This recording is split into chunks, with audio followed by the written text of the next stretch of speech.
आगे बात करते हैं सोहगोरा की। तो देखिए सोहगोरा भी एक ऐतिहासिक स्थल है उत्तर प्रदेश का। देखते हैं इससे जुड़े हुए जो इंपॉर्टेंट फैक्ट्स हैं उनके बारे में। तो देखें सबसे पहले इसकी लोकेशन देखते हैं कि उत्तर प्रदेश में स्थित कहाँ है। तो ये यहाँ पर है, उत्तर प्रदेश का गोरखपुर जिला, इसमें स्थित है सोहगोरा। तो आपको इसकी लोकेशन याद रखनी है कि उत्तर प्रदेश के गोरखपुर जिले में स्थित है सोहगोरा, राइट। तो इससे जुड़े हुए जो इंपॉर्टेंट फैक्ट्स हैं उनको देखेंगे। इससे पहले बात करते हैं कि गोरखपुर जिले के आसपास कौन कौन से जिले हैं। तो देखें गोरखपुर जो है महाराजगंज के साथ में अपनी बाउंड्री शेयर करता है, राइट। कुशीनगर के साथ में करता है, देवरिया के साथ में करता है, मऊ के साथ में अपनी बाउंड्री शेयर करता है। नीचे यहाँ पर आजमगढ़ है, राइट। यहाँ पर है ये अम्बेडकर नगर, और यहाँ पर है संत कबीर नगर, और यहाँ पर है ये आपका सिद्धार्थ नगर। तो इन जिलों के साथ में गोरखपुर अपनी बाउंड्री शेयर करता है, राइट। तो आपको याद रखना है। चलिए अब बात करते हैं जो फैक्ट्स जुड़े हुए हैं सोहगोरा से उनके बारे में। देखिए फैक्ट नंबर 1 वो यही है कि ये स्थित कहाँ है, गोरखपुर में है। आगे बात करते हैं फैक्ट नंबर 2 की। तो देखिए सोहगोरा से हमें उत्तरी काले ओपदार मृदभांड संस्कृति और जो मौर्योत्तर काल है उससे जुड़े हुए कुछ अवशेष प्राप्त हुए हैं, राइट। तो इसको भी आप याद रख सकते हैं। दूसरा यहाँ से मौर्योत्तर काल से संबंधित सिक्के प्राप्त हुए हैं, और कुषाणों के सिक्के भी हमें यहाँ से मिले हैं। और इसके बारे में भी आपको याद रखना है कि यहाँ से हमें एक ताम्रलेख मिलता है जो प्रसिद्ध है आपका सोहगोरा ताम्रलेख के नाम से। ये जो है बेसिकली ये 3री शताब्दी ईसा पूर्व का ताम्रलेख है जिस पर ब्राह्मी लिपि में कुछ लिखा हुआ है, ठीक है। तो ये कुछ फैक्ट्स हैं सोहगोरा से संबंधित जिनको आपको याद रखना है। इसकी लोकेशन आपको खास करके याद रखनी है कि ये गोरखपुर जिले में है। चलिए आगे चलते हैं। आगे बात करते हैं संभल की और देखते हैं इसका क्या ऐतिहासिक महत्व है, राइट। तो इससे जुड़े हुए जो इंपॉर्टेंट फैक्ट्स हैं उनके बारे में बात करते हैं। चलिए सबसे पहले बात करते हैं इसकी लोकेशन की कि स्थित कहाँ है उत्तर प्रदेश में। तो देखें, देखिए यहाँ पर है ये उत्तर प्रदेश का संभल जिला, राइट। इस मैप में देखते हैं यहाँ पर, देखिए ये जो रेड कलर में है यहाँ पर ये है संभल जिला, राइट। याद रहेगा आपको। चलिए बात करते हैं कि इसके आसपास कौन कौन से जिले हैं। ये क्या जिला है इसको आपको याद रखना है, ये है संभल, राइट। अब बात करें कि इसके आसपास कौन कौन से जिले हैं। तो देखें यहाँ पर है ऊपर ये अमरोहा, राइट, मुरादाबाद, बदायूं, राइट, अलीगढ़, बुलंदशहर। तो इनके साथ में अपनी बाउंड्री शेयर करता है। तो इस मैप में भी देख सकते हैं आप, अमरोहा है, मुरादाबाद है, राइट, बदायूं है, अलीगढ़ है और बुलंदशहर है। तो ये ज़िले हैं जो संभल के आसपास हैं और इनके साथ में इसकी बाउंड्री छूती है। तो इसको भी आपको याद रखना है। चलिए अब हम बात करते हैं जो फैक्ट्स जुड़े हुए हैं संभल से। तो बात करते हैं फैक्ट नंबर 1 की। तो देखें, देखिए मध्यकाल में एक बहुत महत्वपूर्ण ऐतिहासिक स्थल हुआ करता था संभल, राइट। तो देखते हैं कैसे हुआ करता था मध्यकाल में एक महत्वपूर्ण ऐतिहासिक स्थल। देखिए फैक्ट नंबर 2 पे आते हैं। देखिए दिल्ली सल्तनत काल में एक बहुत महत्वपूर्ण इक्ता था संभल। देखिए इक्ता के बारे में मैंने आपको बताया कि इक्तेदारी की शुरुआत किसने की है, आपको याद रखना है। इक्तेदारी की शुरुआत की है इल्तुतमिश ने, राइट। चलिए अब बात करते हैं फैक्ट नंबर 3 की।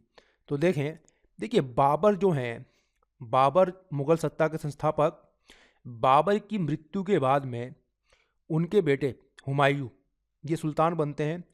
और हुमायूं ने क्या किया कि अपने भाई अस्करी को ये संभल इक्ता इसको प्रदान किया और यहाँ पर शासन करने का अधिकार किसको दे दिया, अस्करी को दे दिया, राइट। तो ये भी आप याद रख सकते हैं। फैक्ट नंबर 4 की बात करते हैं। देखिए बाबर ने संभल में एक जामा मस्जिद का निर्माण करवाया था। तो ये कुछ फैक्ट्स हैं संभल से जुड़े हुए जिनको आपको याद रखना है। एक बार फिर से हम देख लेते हैं क्या क्या हमने बात की यहाँ पर। देखिए इसकी लोकेशन की हमने बात की कि कहाँ स्थित है ये, तो यहाँ पर है, देख सकते हैं आप, राइट। तो देखिए यहाँ पे हमने बात की संभल की लोकेशन की, और ये इसके आसपास कौन कौन से ज़िले हैं इनको आप देख सकते हैं, राइट। अमरोहा है, मुरादाबाद है, बदायूं है, अलीगढ़ है और बुलंदशहर है, राइट। आगे हमने बात की कि मध्यकाल में एक बहुत महत्वपूर्ण स्थल था संभल, और दिल्ली सल्तनत काल में एक बहुत महत्वपूर्ण इक्ता हुआ करता था, राइट। इक्तेदारी की शुरुआत इल्तुतमिश ने की थी, राइट। बाबर की मृत्यु के बाद में ये इक्ता गया हुमायूं के कंट्रोल में, और हुमायूं ने क्या किया, इस इक्ते को, संभल इक्ते को अपने भाई अस्करी को दान दिया, या फिर कहें कि वहाँ पर शासन करने का अधिकार अस्करी को हो गया। बाबर ने यहाँ पर एक जामा मस्जिद का निर्माण करवाया था। तो ये फैक्ट्स आपको याद रखना है संभल के बारे में, राइट। चलिए आगे चलते हैं। आगे बात करते हैं सामूगढ़ की। देखिए सामूगढ़ का भी एक ऐतिहासिक महत्व है, तो देखते हैं इसके बारे में। इससे जुड़े हुए जो इंपॉर्टेंट फैक्ट्स हैं उनके बारे में बात करते हैं। देखिए सबसे पहले बात करते हैं कि स्थित कहाँ है। तो यह है यहाँ पर उत्तर प्रदेश का आगरा जिला, राइट। तो आगरा जिले में है सामूगढ़। देखते हैं अब इससे जुड़े हुए जो इंपॉर्टेंट फैक्ट्स हैं उनके बारे में बात करेंगे। उससे पहले हम लोग देखते हैं कि आगरा के आसपास कौन कौन से जिले आते हैं। तो देखें, आगरा मथुरा के साथ में अपनी बाउंड्री शेयर करता है, राइट। हाथरस के साथ में करता है, एटा के साथ में करता है, फिरोजाबाद के साथ में अपनी बाउंड्री शेयर करता है और इटावा के साथ में अपनी बाउंड्री शेयर करता है। तो इनको भी आपको दिमाग में रखना है। अब हम लोग बात करते हैं सामूगढ़ से जुड़े हुए जो इंपॉर्टेंट फैक्ट्स हैं उनकी, राइट। तो देखिए फैक्ट नंबर 1 की हम लोगों ने बात की कि सामूगढ़ स्थित कहाँ है, तो आगरा में स्थित है, राइट, आपको याद रहेगा। बात करते हैं फैक्ट नंबर 2 की, ये काफी इंपॉर्टेंट है। तो देखें क्या है फैक्ट नंबर 2 में। देखिए 1658 ईस्वी में यहां पर हुआ था एक युद्ध। ये काफी इंपॉर्टेंट युद्ध है जिसके बारे में आपको याद रखना है, जिसको भूलना नहीं है, जिसको बोलते हैं बैटल ऑफ सामूगढ़ या फिर सामूगढ़ का युद्ध, जो कि 1658 ईस्वी में लड़ा गया था। बेसिकली क्या था इस युद्ध में कि ये मुगल सत्ता के उत्तराधिकार को लड़ा गया एक युद्ध है, राइट। चलिए यहां से जानते हैं इसके बारे में डिटेल में। तो देखें जो मुगल सम्राट शाहजहां है, राइट, तो मुगल सम्राट शाहजहां की मृत्यु के बाद में मुगल सत्ता के उत्तराधिकार को लेकर उनके बेटों के बीच लड़ा गया युद्ध है सामूगढ़, याद रहेगा आपको। तो देखते हैं क्या हुआ था, राइट, देखते हैं कैसे कैसे लड़ा गया। तो जो शाहजहां है उनके बड़े बेटा का नाम है दारा शिकोह, राइट, और दारा शिकोह के 2 छोटे भाई थे जिनके नाम है औरंगजेब और मुराद बख्श, राइट, याद रहेगा आपको। तो इनके बीच में लड़ा गया था बैटल ऑफ सामूगढ़। और भी बहुत सारे छोटे छोटे युद्ध हुए थे उस टाइम पर, लेकिन जो सबसे निर्णायक युद्ध साबित हुआ था वो सामूगढ़ का युद्ध साबित हुआ था। तो देखते हैं क्या हुआ था। देखिए औरंगजेब ने अपने भाई दारा शिकोह को तो हरा दिया था बैटल ऑफ धर्मट में, धर्मट के युद्ध में, राइट। लेकिन जो निर्णायक युद्ध हुआ है जिसमें औरंगजेब ने इन दोनों को हरा दिया, हमें कह सकते हैं कि इन दोनों को हरा दिया, तो वो है सामूगढ़ का युद्ध, जो कि आगरा में हुआ था। कब हुआ था? 1658 में हुआ था। तो इस युद्ध के बाद में औरंगजेब ने क्या किया, खुद को मुगल सत्ता का सम्राट घोषित किया, राइट। और इस बैटल के बाद में औरंगजेब ने क्या किया था कि जो इनके पिता थे शाहजहां, इनके पिता शाहजहां, इनको आजीवन नजरबंद कर दिया था और खुद को मुगल सत्ता का सम्राट घोषित कर दिया था। तो ये है battle of Samugarh. I hope कि आपको याद रहेगा। एक बार फिर से मैं आपको बता देता हूं हमने क्या बात की। हम लोगों ने देखा कि सामूगढ़ स्थित कहाँ है, तो आगरा में स्थित है, राइट। दूसरा हमने बात की सामूगढ़ में एक युद्ध हुआ था 1658 ईस्वी में, और इस युद्ध के बारे में हम लोगों ने बात की कि ये बेसिकली जो मुगल सम्राट शाहजहां हैं उनकी मृत्यु के बाद में उनके बेटों के बीच में लड़ा गया एक युद्ध है उत्तराधिकार को लेकर कि मुगल सत्ता का सम्राट कौन बनेगा।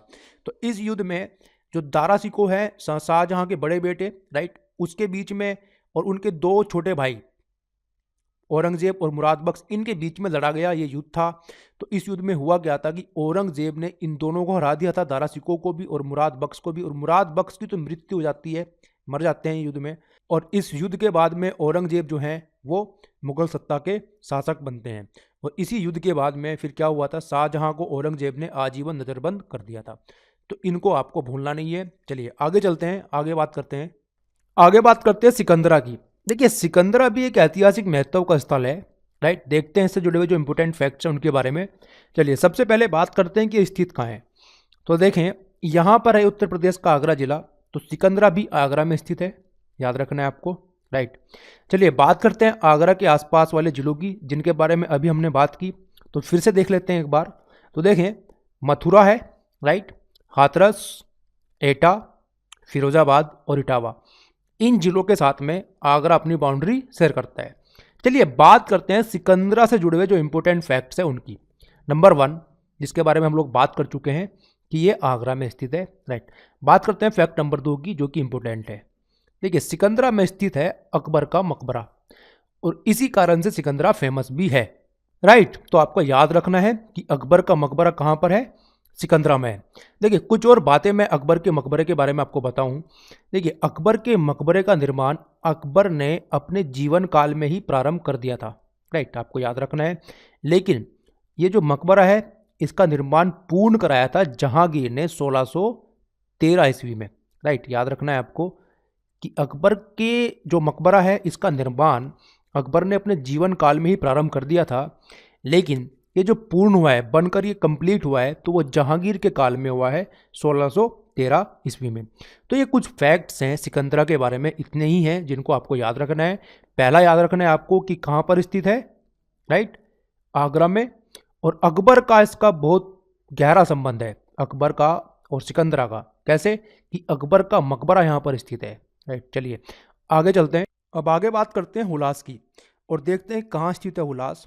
तो ये है उत्तर प्रदेश का यहाँ पर सहारनपुर जिला और इसमें स्थित है हुलास। याद रहेगा आपको कि सहारनपुर जिले में स्थित है हुलास, याद रखना है। चलिए बात करते हैं सहारनपुर जिला कौन कौन से जिलों के साथ में अपनी बाउंड्री शेयर करता है। तो देखें यहाँ पर है मुजफ्फरनगर जिला, जिसके साथ में सहारनपुर की बाउंड्री छूती है। और एक और जिला है यहाँ पर, राइट, शामली। तो शामली के साथ में भी बाउंड्री शेयर करता है सहारनपुर, ठीक है, तो आपको याद रखना है। चलिए बात करते हैं जो इंपॉर्टेंट फैक्ट्स जुड़े हुए हैं हुलास से। देखें सबसे पहला तो यही है कि ये सहारनपुर जिले में स्थित है। दूसरा देखिए यहाँ से क्या पता चला है, यहाँ से हमें पता चलता है कि यहाँ से उत्तर हड़प्पा युग से संबंध जो अवशेष हैं वो प्राप्त हुए हैं बेसिकली हमें। देखिए मैच्योर फेज जो था हड़प्पा का, उसके बाद में जो शुरू हुआ है लगभग 1900 BC के बाद से जो समय शुरू हुआ है वो उत्तर हड़प्पा युग है, लेटर हड़प्पन फेज है। तो बेसिकली हुलास से हमें उत्तर हड़प्पा युग से संबंधित कुछ अवशेष प्राप्त हुए हैं, तो आपको याद रखना है। और कुछ क्या है यहाँ से, सुंगो और जो आपके कुषाण हैं, राइट, सुंग और कुषाण जब शासन करते थे तो उनके समय की बस्तियां भी यहाँ से मिली है हमें हुलास से।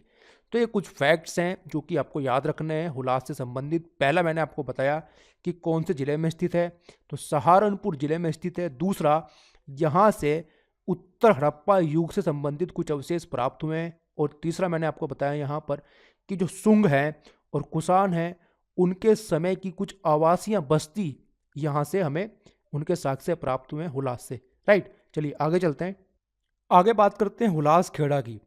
तो देखते हैं हुलास खेड़ा कहाँ पर स्थित है। तो देखिए यहाँ पर है उत्तर प्रदेश का लखनऊ जिला, तो लखनऊ जिले में स्थित है हुलास खेड़ा। देखिए याद रखना है आपको कि हुलास तो स्थित है सहारनपुर में, लेकिन हुलास खेड़ा स्थित है आपका लखनऊ में, राइट, याद रहेगा आपको। चलिए अब बात करते हैं लखनऊ के आसपास वाले जिलों की। तो देखें कौन कौन से जिलों के साथ में ये बाउंड्री शेयर करता है। तो यहाँ ऊपर है सीतापुर, राइट, बाराबंकी, रायबरेली, उन्नाव और हरदोई। तो इन जिलों के साथ में लखनऊ अपनी बाउंड्री शेयर करता है, राइट। चलिए अब बात करते हैं हुलास खेड़ा से जुड़े हुए जो इंपॉर्टेंट फैक्ट्स हैं उनकी। तो फैक्ट नंबर 1 तो यही है कि स्थित कहाँ है, तो लखनऊ जिले में स्थित है, राइट। बात करते हैं फैक्ट नंबर 2 और 3 की, ये भी इंपॉर्टेंट है, देखते हैं इनके बारे में। देखिए हुलास खेड़ा से हमें कुषाण काल से लेकर गुप्त काल तक के अवशेष प्राप्त होते हैं, राइट। बात करते हैं कुषाण कालीन कुछ अवशेषों की, तो उनमें शामिल है आपका 200 मीटर लंबी एक सड़क, राइट। क्या शामिल है, 200 मीटर लंबी एक सड़क। और मैं आपको बताऊं कुषाण कालीन अवशेष जो प्राप्त हुए हैं उनमें शामिल है आपका सुनियोजित जल निकास की व्यवस्था, ड्रेनेज सिस्टम, राइट। और कार्तिकेय की एक स्वर्ण प्रतिमा मिली है यहाँ से। चांदी के आहत सिक्के जो कुषाण कालीन है वो मिले हैं, राइट। और भी बहुत सारी अवशेष हमें प्राप्त होते हैं जो कि कुषाण कालीन है, राइट।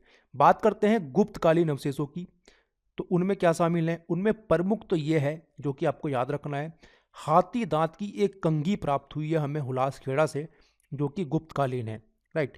और भी बहुत सारी चीज़ें हैं जो गुप्त कालीन है जो हुलास खेड़ा से प्राप्त हुई है, जैसे कि एक दुर्ग के भग्नावशेष मिले हैं हमें यहाँ से, राइट।